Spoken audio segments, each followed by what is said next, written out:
இயேசு கிறிஸ்துவின் இடையினேற்று என்ப நாமத்தில் உங்கள் அனைவரையும் வாழ்த்துவதில் மிக்க மகிழ்ச்சி அடைகிறேன்.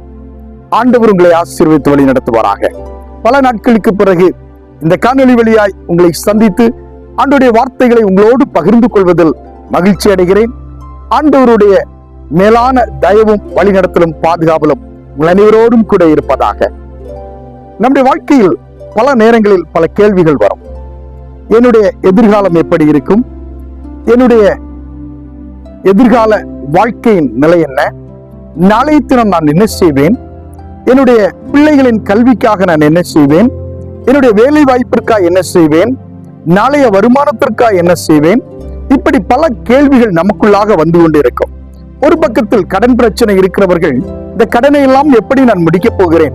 இந்த கடன் வழியாய் என்னுடைய வாழ்க்கையின் பாதிப்புகள் என்ன? பலகீனம் இருக்கிறவர்கள், என்னுடைய பலகீனத்தின் வழியாய் எப்படி நான் என்னுடைய வாழ்வை மறுநிலைக்கு கொண்டு செல்ல முடியும்? இப்படிப்பட்ட கேள்விகள் எழும்பிக் கொண்டே இருக்கிறோம். என்னுடைய பலகீனத்தின் நிமித்தம் வேலைக்கு செல்ல முடியவில்லை.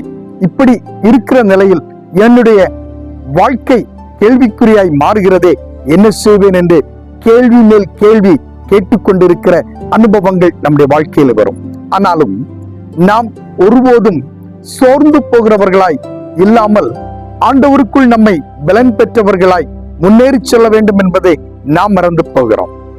ஒரு முறை மேல் அதிகாரிகளை தேர்வு செய்வதற்கான ஒரு நேர்முக தேர்வு ஒன்று ஒரு உயர்ந்த அலுவலகத்தில் நடைபெற்றுக் கொண்டிருந்தது.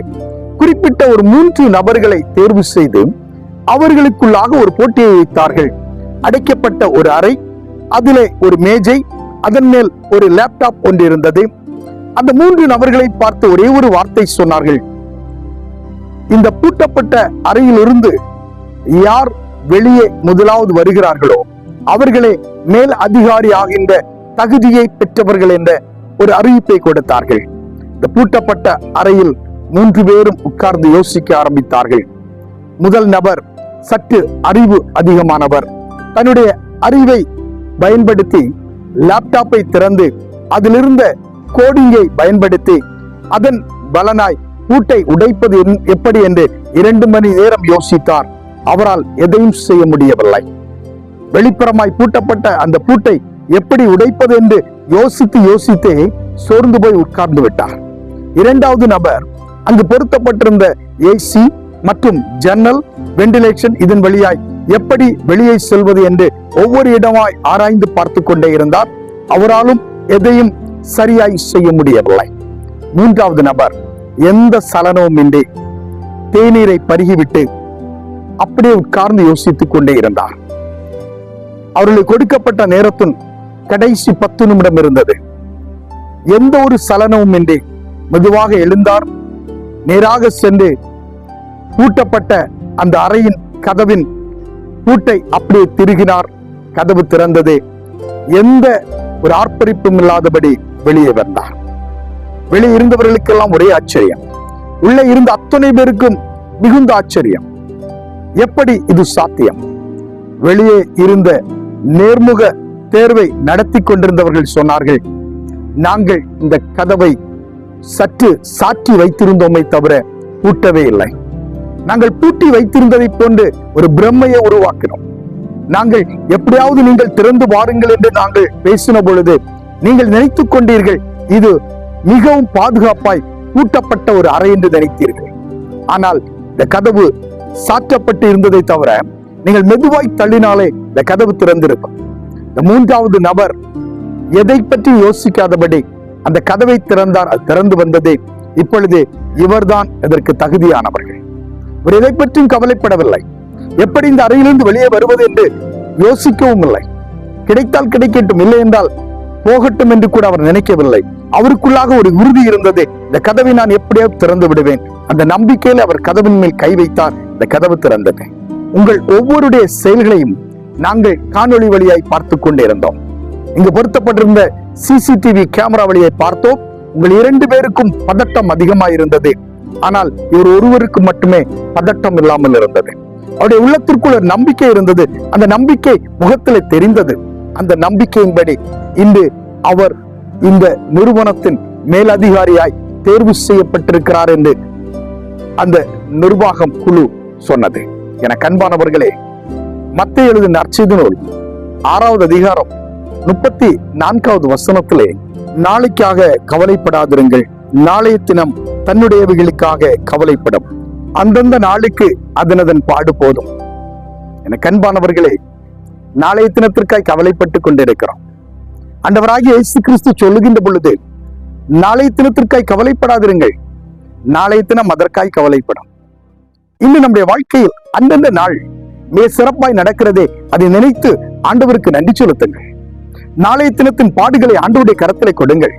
வருத்தப்பட்டு பாரம் சுமக்கிறவர்களே, நீங்கள் எல்லாரும் என்னென்றை வாருங்கள், நான் உங்களுக்கு இளைப்பாறுதல் தருவேன் என்று சொன்ன ஆண்டவர், கரைகின்ற காக்கை குஞ்சுக்கும் ஆகாரத்தை கொடுக்கிறவர், சிங்கக்குட்டிகள் தாட்சியெடுத்து பட்டினியாய் இருக்கும் கர்த்தரை தேடுகளுக்கு ஒரு நன்மை குறைபடாது என்று சொன்னவர், காட்டு புஷ்பத்தையும் அழகுபடுத்துகிற ஆண்டவர், அடைக்கலாம் குருவிக்கு உணவு கொடுக்கிற கர்த்தர் இனி நம்மை வழி நடத்துவார் என்பதை மறந்து போய் கொண்டிருக்கிறோம்.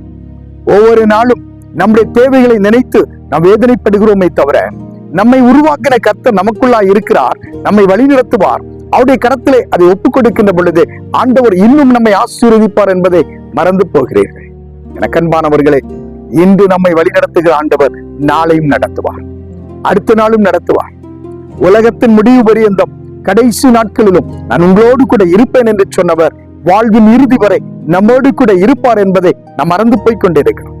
ஆகவே இந்த நாளிலே நம்பிக்கை கொள்வோம். கர்த்தர் என்னோடு கூட இருக்கிறார், என்னை வழி நடத்துகிறார், பாதுகாக்கிறார், கடைசி வரை உடனிருந்து என்னை வழிநடத்தி எந்த தீங்கும் இன்றி என்னை கடைசி வரை பாதுகாத்துக் கொள்வார், விசுவாசத்திலே நடத்துவார் என்ற நம்பிக்கையை நாம் பெற்றுக் கொள்ள வேண்டும். ஆகவே இந்த நாளிலே கர்த்தருடைய கரத்திலே நம்மை முழுவதுமாய் ஒப்புக் கொடுப்போம். ஆண்டவர் தாமே உங்கள் அனைவரையும் ஆசீர்வதிப்பாராக. நாளைய தினத்தை குறித்த கவலையை மாற்றி இந்த ஆண்டவர் வழிநடத்தி இருக்கிறார், நாளையும் வழி நடத்துவார், இனியும் வழி நடத்துவார். எல்லா நாளும் கர்த்தர் என்னோடு கூட இருப்பார் என்ற நம்பிக்கை கொள்வோம். ஆண்டவரங்களை ஆசீர்வதிப்பார். கண்களை மூடுவோமா? ஆண்டவரை நோக்கி ஜெபிப்போம். இரக்கம் நிறைந்த எங்கள் பரலோகத்து நல்ல ஆண்டவரே, ஆசீர்வதிக்கப்பட்ட இந்த நேரத்திற்காக நன்றியோடு உம்மை துதிக்கிறோம், உம்மை ஸ்தோத்திரிக்கிறோம். வாழ்க்கையில் ஒவ்வொரு நிமிடமும் வேதனையும் துக்கங்களும் பாடுகளையும் நினைத்துக் கொண்டே நாங்கள் இருக்கிறோம். ஆனாலும் ஆண்டவர்களை ஆசீர்வதிக்கிறீர், பலப்படுத்துகிறீர். சிலுவையிலே எங்கள் பாடுகளை நீர் சுமந்தீர் என்பதை நம்பி உம்மை நோக்கி பார்த்து ஜெபிக்கிறோம். அநேக மடைக்கலம் குறிகளை பார்க்கலாம். நாங்கள் விசேஷித்தவர்கள் என்பதை நாங்கள் அறிந்திருக்கிறோம். நாளைய தினத்தை குறித்த கவலையை நாங்கள் மாற்றி ஒவ்வொரு நாளும் ஆண்டவர்களை வழிநடத்துகிறார், இனியும் வழி நடத்துவார், இனியும் எங்களோடு கூட இருப்பார் என்ற நம்பிக்கை நாங்கள் பெற்றுக்கொள்ள கர்த்தர் கிருபை செய்யும். குறைவுகளை மாற்றுகிற ஆண்டவர் உடன் இருப்பீராக. எங்களையும் கரங்களை தாழ்த்துகிறோம். இயேசு கிறிஸ்துவின் வழியாய் வேண்டுகிறோம். ஜெபம் கேளு நல்ல பிதாவே, ஆமென். கிறிஸ்தேசுக்குள் என மிகவும் அன்பானவர்களே, இந்த நாளிலும் உங்கள் அனைவரையும் ஒரு வீசி கூட நான் வாழ்த்துகிறேன். ஆண்டவர் உங்களை ஆசீர்வதிப்பார். கவலைப்படாதிருங்கள். வேதனைகளை கர்த்தர் மாற்றுகிறவர், பலகீனங்களை மாற்றுகிறவர். என் கிருபை உனக்கு போதும் என்று சொன்ன ஆண்டவர் உங்களோடு கூட இருக்கிறார். மீண்டும் அடுத்த காணொலியில் உங்களை சந்திக்கிறேன். ஜெபத்தோடு கூட இந்த காணொலியை பாருங்கள், மற்றவர்களை பகிர்ந்து கொள்ளுங்கள். ஆண்டவர் உங்களை ஆசீர்வதித்து வழி நடத்துவாராக. ஆமென்.